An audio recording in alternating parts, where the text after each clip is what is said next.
जिस प्रकार आप अपने शारीरिक क्षमताओं को बढ़ाने के लिए या शारीरिक ताकत को बढ़ाने के लिए एक्सरसाइजेस का उपयोग करते हैं, योगासन्स का उपयोग करते हैं, जिम जाते हैं, वर्कआउट करते हैं, उसी प्रकार से आंतरिक क्षमता या ताकत को बढ़ाने के लिए आप क्या करते हैं?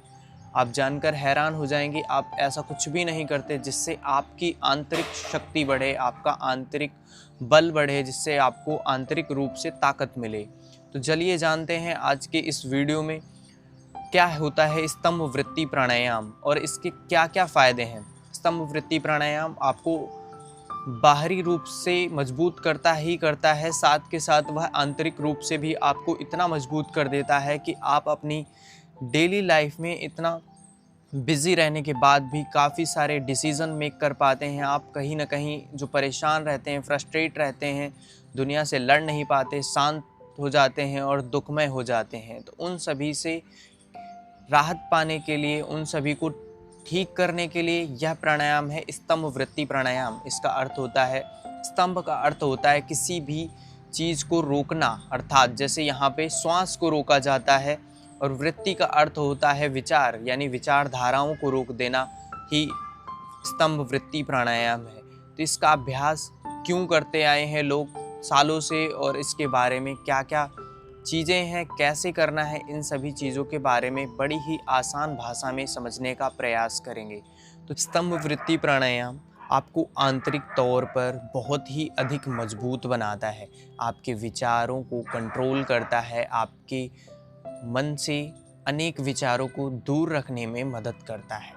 तो इसको कैसे करते हैं, इसमें क्या क्या सावधानियां रखनी है, इसके बारे में भी जान लेते हैं। आइए शुरू करते हैं। सबसे पहले आपको कहीं बाहर की तरफ बैठ जाना है, जैसे पार्क हो गया या फिर खुली हवा में आपको बैठना है, जहाँ पे आपको अच्छे लेवल की ऑक्सीजन मिल सके, आप स्तंभ वृत्ति प्राणायाम करते समय बोर ना हो और परेशान भी ना हो। तो चलिए शुरू करते हैं। तो सबसे पहले हम इस प्रकार से सुखासन में बैठ जाएंगे।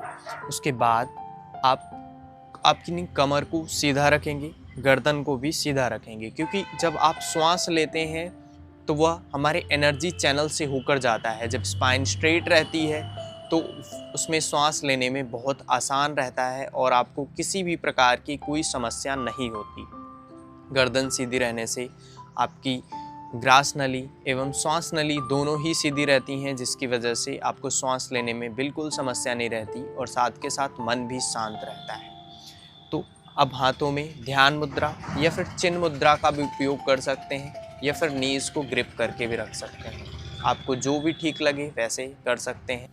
आंखें बंद कर लेंगे, शरीर को धीरे धीरे शिथिल करेंगे, यानी रिलैक्स करेंगे। 3 बार लंबा एवं गहरा श्वास भरेंगे। जो लोग यह वीडियो पहली बार देख रहे हैं वो अभ्यास करने से पहले इसे प्रॉपर देखें। श्वास भरते हुए पेट को बाहर निकालना है और श्वास छोड़ते हुए पेट को अंदर की तरफ। Deep inhale, slowly exhale. One more time, inhale, slowly exhale। Breathe normal हो जाने के बाद आपको इसी अवस्था में श्वास भरते हुए फेस को ऊपर की तरफ ले जाना है। आखिरी में श्वास जितनी होती है वहीं पर रोक लेना है, अर्थात श्वास भर के ऊपर की तरफ ले जाने के बाद आपको यहाँ पर श्वास रोक कर रखना है और अपना पूरा ध्यान अपने विचारों पर लगाना है। कोशिश करें आपके विचार जो हों सकारात्मक हों। फिर यहीं पर होल्ड रखना है, जितनी देर आप होल्ड रख सकते हैं वहाँ पर। उसके बाद धीरे से नीचे आना है और फिर श्वास छोड़ते हुए नीचे की तरफ आना है। फिर इस प्रकार से चिन लॉक करना है और फिर यहाँ पर भी होल्ड रखना है। अगर आपको सर्वाइकल जैसी समस्या है या माइग्रेन की समस्या है तो कोशिश करें फेस सामने तक ही लेकर आएं, परंतु नीचे चिन टच ना करें। या फिर आपको किसी प्रकार की घबराहट होती है उस अवस्था में भी ना करें। तो चलिए शुरू करते हैं। श्वास भरते हुए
धीरे से वापस आना है।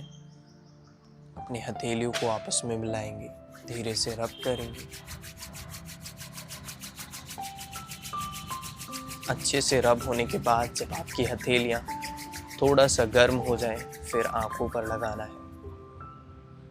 धीरे से प्रेस करना है, पूरे फेस के ऊपर जेंटल मसाज देना है। धीरे से अपनी दोनों आंखों को खोलना है। इस प्रकार से आपको प्रैक्टिस करनी है। मैंने बताने के लिए सिर्फ 3 या 4 बार ही इसका अभ्यास किया है, परंतु आप इसे शुरुआत में 5 से 10 बार कर सकते हैं और धीरे धीरे इसका अभ्यास समयानुसार बढ़ा सकते हैं। इसका अभ्यास किन व्यक्तियों को नहीं करना चाहिए, इसके बारे में भी जान लेते हैं। जिन व्यक्तियों को दिल की समस्या है, यानी दिल का दौरा पड़ जाता है, या फिर किसी को मिर्गी आती है, या फिर किसी को बेहोशी जैसी समस्या रहती है, वो जल्दी जल्दी बेहोश हो जाते हैं, या फिर किसी का ब्लड प्रेशर बहुत अधिक हाई रहता है, जिनको श्वास रोकने में बहुत अधिक समस्या रहती है, तो उन व्यक्तियों को यह नहीं करना चाहिए। यदि आपको अस्थमा की समस्या है तो आप इस प्राणायाम का अभ्यास कर सकते हैं, परंतु किसी योग्य शिक्षक के परामर्श से करें, या फिर आप इसे शुरुआती दिनों में धीरे धीरे अभ्यास करें। यानी आपकी श्वास रोकने की क्षमता थोड़ी कम है तो उसे धीरे धीरे इंक्रीज करें, जल्दबाजी ना करें। तो यह प्राणायाम आपको बहुत ही ज़्यादा हेल्प करने वाला है आपके आंतरिक ताकत को, आंतरिक क्षमताओं को बढ़ाने में। आपके जो मन में अनेक प्रकार के नकारात्मक विचार आते हैं, उनको रोकने में भी काफ़ी मददगार साबित होगा, और आपको दोबारा से वो खोई हुई ताकत महसूस होगी जो आप पहले कभी खो चुके हैं।